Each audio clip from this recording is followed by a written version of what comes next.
İsmi ne?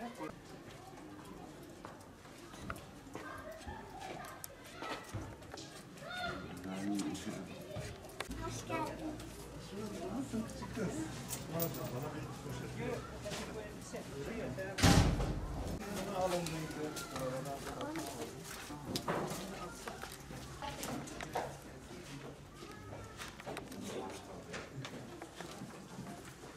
Sizde zahmet olur mu? Yok. Zahmet yok.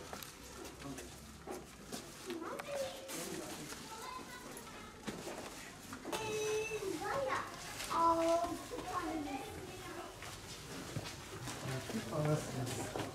Bir önce şeyini giydirsin sonra. Eksik kalırsa buradan giydirsin. Tamam mı? Anneleri nerede?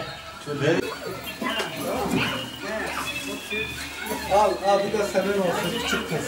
Al. Bak tren burada. Çok burada. Al bak. Al bak.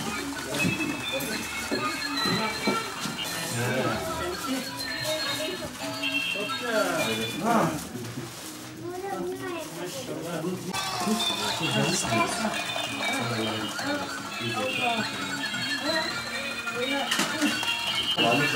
Nereye yapmışlar? Çok güzel.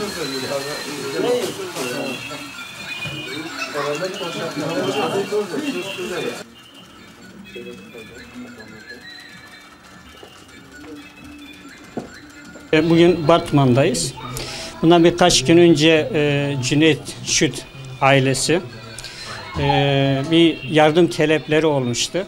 Biz de Şanlıurfa İnsani Yardım Platformu olarak bugün aileyi ziyaret ettik.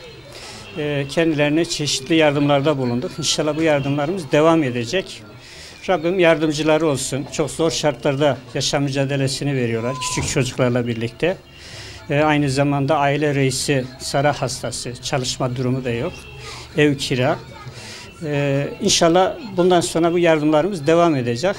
Katkı yapan herkese buradan teşekkür ediyoruz. Çeşitli gıda maddeleri, çocuklara giyim getirdik, oyuncak getirdik.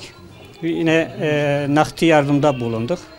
İnşallah bundan sonra da her ay aylık olarak, düzenli olarak gıda yardımlarını karşılayacağız.